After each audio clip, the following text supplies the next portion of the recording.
కానీ ఇప్పటి వరకు చూస్తే రాష్ట్రంలో జరుగుతున్నటువంటి పరిస్థితుల మధ్య రాష్ట్రం అభివృద్ధి చెందుతుంది, సంపద సృష్టిస్తుందని పదే పదే చెప్తారు చంద్రబాబు గారు. ఈ 8 నెలల కాలంలో చంద్రబాబు నాయుడు గారి కన్నా సంపద సృష్టించినట్టు మీకు అనిపిస్తుందా? నాకైతే ఎక్కడ కనిపించలేదు సార్. సంపద సృష్టి ఏది అని అడుగుతున్నా. పెట్టుబడులు వస్తున్నాయి, కంపెనీలు వస్తున్నాయి, సంపద సృష్టిస్తున్నాయి. చెప్పమనండి, ఏమొచ్చాయి చెప్పండి. గతానికి ఇప్పుడు చాలా మార్పు వచ్చింది. కాదండి, గతానికి ఇప్పుడు చాలా మార్పు వచ్చింది. ఏమీ రాలేదు. గత ప్రభుత్వంలో ఆయన చేసినటువంటి శంకుస్థాపనలు మళ్ళీ తిరిగి చేసుకుంటున్నారు. అది సిగ్గుచేటు. అందరికీ తెలుసు గత ప్రభుత్వంలో ఏ కంపెనీస్ వచ్చాయి, ఈ వేటికి ఆయన శంకుస్థాపన చేసి వెళ్ళిపోయారు అనేది అందరికీ తెలుసు. అది మళ్ళీ ఇప్పుడు మీరు చేసుకుంటున్నారు. ఏది ఒక కొత్త ప్రభుత్వం. మరి మీరు వెళ్ళి దావోస్ వెళ్ళినప్పుడు ఒక ఎంఓయూ తేలేకపోయారు, మీ కెపాసిటీతో తెచ్చుకోలేకపోయారా? మళ్ళీ ఇక్కడికి వచ్చి చిన్నపిల్లల కబుర్లు, జగన్మోహన్ రెడ్డి గారు రానంటే మేము వస్తాము అన్నారు. ఏ ప్రభుత్వం అంటది సార్? ఏ ఎంఓయూలు చేసే కంపెనీలు అంటాయి సార్?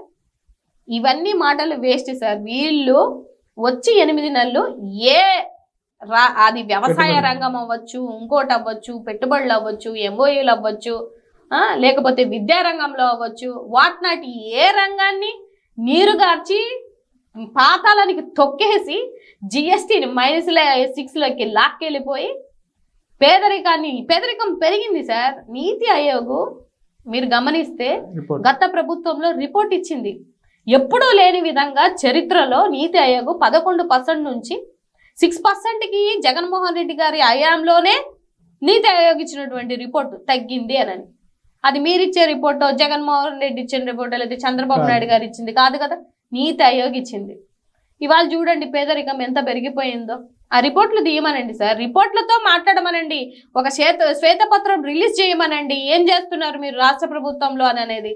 ఉత్తిగా అబద్ధాలు, సింపుల్ గా భలే అబద్ధాలు ఆడతారు సార్ వీళ్ళు. అందంగా అబద్ధాలు ఆడతారు వీళ్ళు. ఐటీడీపీ సోషల్ మీడియాలో అందంగా అబద్ధాలు ఆడిస్తారు.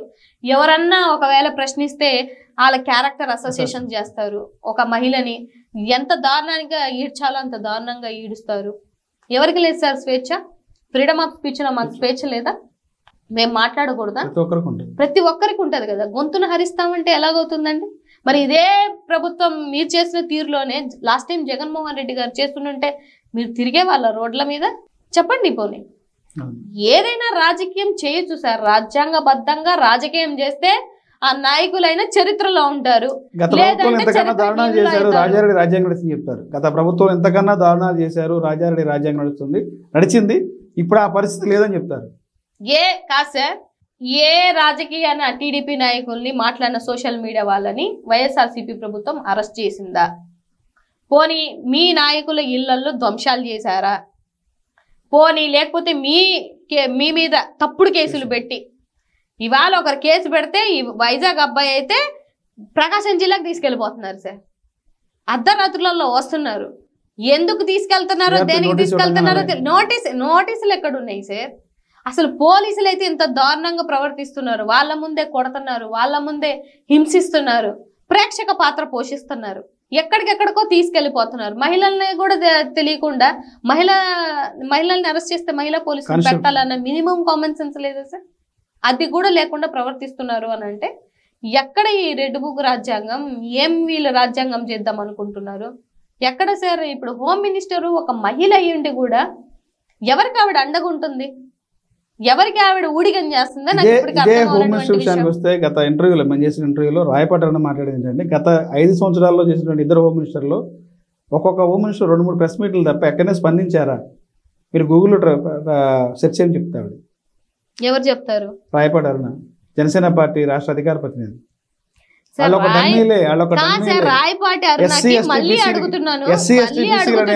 రాజకీయ నాయకులు ఒక డమ్మీలు తప్ప అలాగే అధికారాలు లేవు.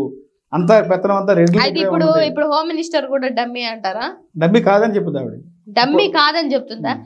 మరి పవన్ కళ్యాణ్ గారే అన్నారు కదా, నువ్వు బాగా చేయట్లేదు, లేదంటే నీ పదవి నేను తీసుకుంటానని చెప్పారు కదా ఆయన. మరి ఈవిడ చెప్పేది ఏంది మధ్యలో?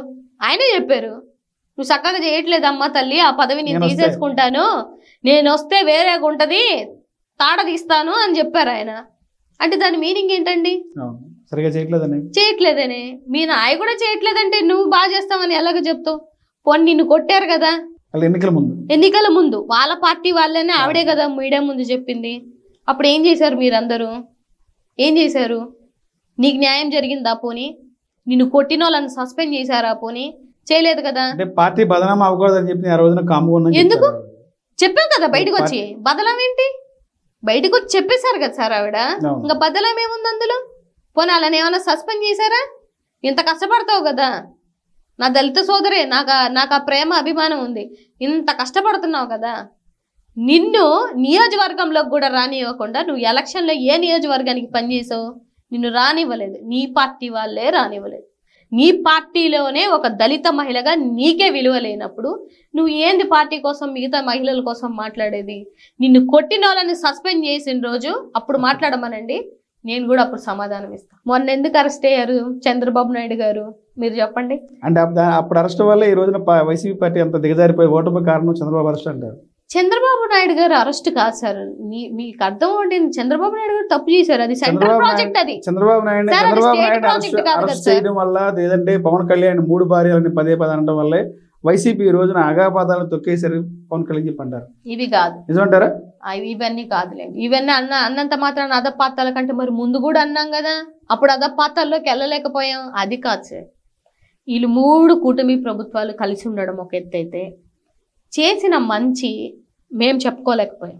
ఇది ఒప్పుకోవాల్సిందే. మరి నేను మాట్లాడితే తప్పంటారో లేదో నాకు తెలియదు, కానీ ఆయన ఎంతో చేశారు, ఆ చేసింది చెప్పుకోలేకపోయారు అంతే తప్ప, దానికి ఓటమి తప్ప.